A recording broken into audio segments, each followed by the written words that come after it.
I'm beginning to reach that point. That point that I'm pretty sure many of us PC gamers reach at some time or another. That point where attempting to remain a pacifist within the gaming community is becoming an impossibility for me. One way or another, I always try to remain level-headed.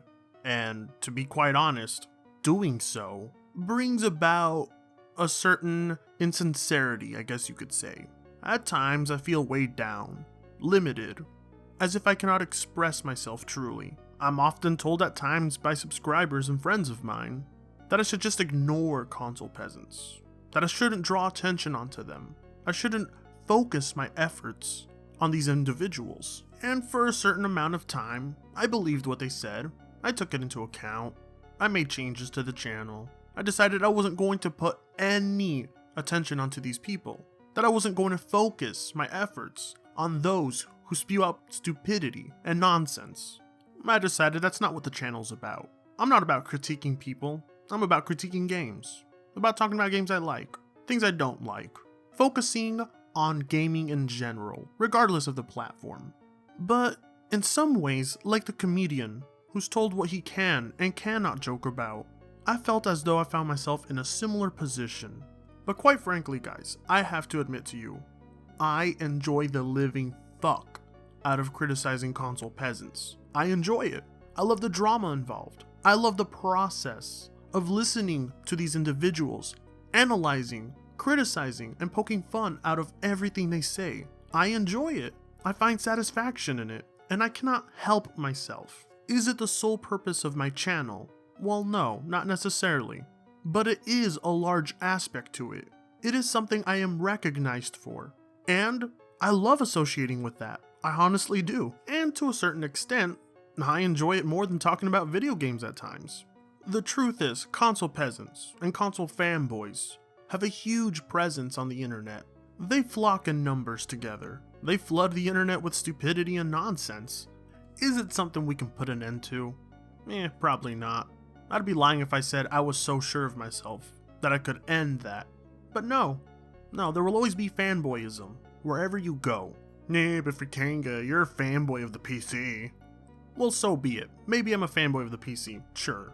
I admire the platform. I admire the hardware. I enjoy playing on it.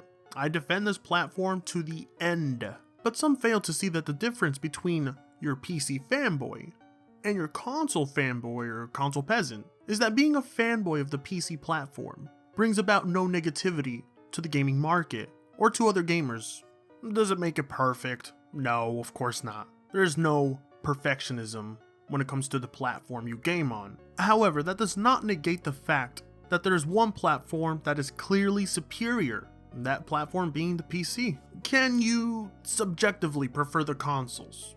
Yeah, no shit. But that isn't the case when it comes to console fanboys or console peasants. Can I prefer a shitty ass movie like Dragon Wars to a masterpiece such as The Godfather? Yes, I can. Can you prefer a Big Mac to a meal prepared for you at a 5-star restaurant? Well, yes. Yes, you can. But can the basis of your preference be flawed? Yes. Preference is not a measurement of quality. Being a console gamer for the majority of my life, more so than the PC, even I recognize this. But I'd be lying to you if I said I didn't enjoy every moment of it. I enjoyed gaming on consoles for many years. Those memories will not fade, but they will not be the sole reason I remain on consoles. This is something that really irks me when it comes to the console fanboys, whether it's a Sony fanboy, or a Microsoft fanboy, or a Nintendo fanboy. Rather than acknowledge and admire the developers and the programmers and the people behind the games that are made, they instead turn to the companies or the corporations and admire them. Oh, we love Crash Bandicoot. I have so many memories playing Crash Bandicoot. I remember playing it on my PS1. Go Sony! Wait, Crash Bandicoot Remastered's coming out on all platforms? Well, that's fine. Crash Bandicoot was mediocre anyway. It was never that great. To them, the best games only exist on a single platform. On a single console. The best games only belong to a certain corporation. And as long as your flagship is under that corporation, those are your games. Rather than become anything of enjoyment, They become tools, weapons, bragging rights, things to be used against the supposed enemy. In other words, the single reason they even enjoy these games is because it's on their system. Let's take Horizon Zero Dawn for example. I haven't played it yet, but from what I've read, it's a fantastic game. You'd think the first thing you hear from Sony gamers is praise for the game. How great it is, how fantastic it is. But no, unfortunately that's not the case. The first thing you hear is, so long Xbox. PC gamers wish they had this. Too bad for Nintendo gamers. They find enjoyment out of having a game that others don't. They enjoy the idea of their corporation winning at something. This is the mindset that keeps these corporations afloat. It keeps them controlling the gaming market, controlling developers, putting restrictions on them, limiting their creativity, limiting the progression of graphical technology. Games become smaller in scope. They lose fidelity. They become less. And yet console gamers abide by this. No, not just abide. Not just abide. That's far too generous of a word. They instead embrace what it is. They praise these companies for doing things that restrict developers and gamers alike. They hold no regard for their fellow gamer. The idea of freedom and choices and variety is non-existent to them, for this is something that they've never experienced. Sony could one day triple the price of PlayStation Plus. I mean, the fact that you have to pay to play online is already ludicrous. But let's just say they triple the price of PlayStation Plus. Your fanboy would just say, oh, I'm okay with that, Sony. As long as you keep chugging out those great exclusives, I'll be fine. I'll be fine. In fact, I'll defend it.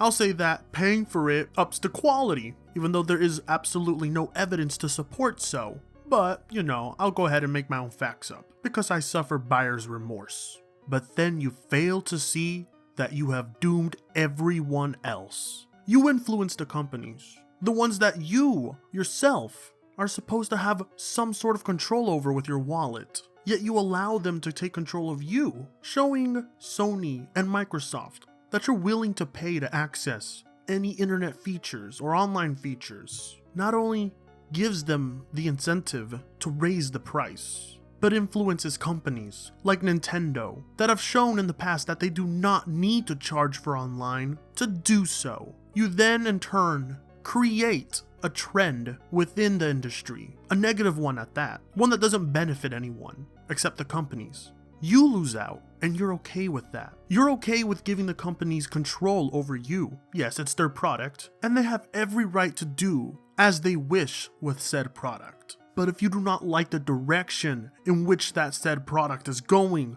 you have the power to change that, yet you don't. The standards you set for your quality of enjoyment is solely based upon these companies. And when you do so, you set low expectations. And yet when you're called out for such low expectations, you bring about deceptive lies to defend any reasoning you have. The console fanboy does not listen to facts, criticisms, or evidence. To them, it's all about the games. It's all about what these corporations have done for them. What exactly is it that they have done for you? They haven't done shit for you. Well, what has the PC done for you, Fritanga? What a stupid question.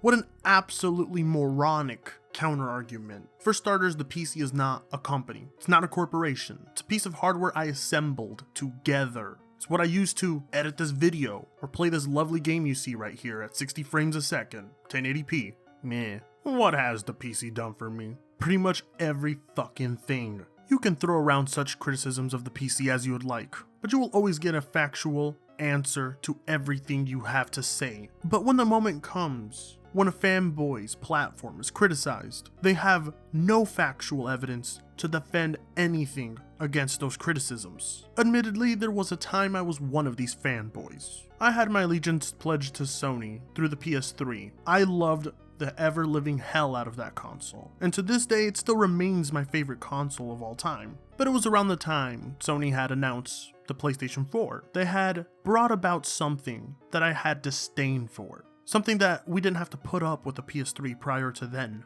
and that was paying to play online. I thought to myself, PlayStation gamers aren't going to put up with this. They're not gonna pay to play online. PlayStation gamers won't allow this to happen. They'll put their foot down. They'll prevent it from happening. But much to my dismay, they instead turned around on their fellow PlayStation gamers and defended this. This is a common symptom of pledging your allegiance to a company or corporation. And now with the Nintendo Switch right around the corner, this has become more apparent to me. Nintendo not only presented to the gamers a lesser product than the Xbox or the PlayStation, but they also adopted the negative features to those consoles and implemented it into the Nintendo Switch. And the Nintendo fanboys ate it up. They ate that shit, and they loved it. Nintendo sat upon their mouths with their jaws wide open, pulled down their pants and took a major shit, and the fanboys swallowed every turd, and they loved it. Well, they must have loved it. Why else would there have been so many pre-orders?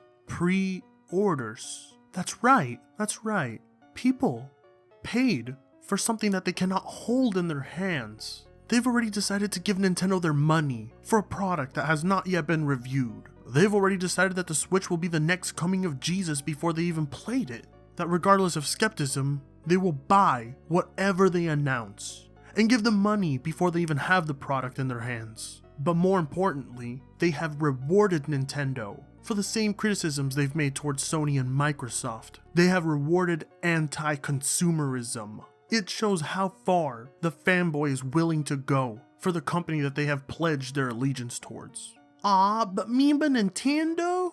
Making all of your buying decisions, all of your investments, based upon nostalgic memories for a company or a corporation or a console, is pledging allegiance to that company.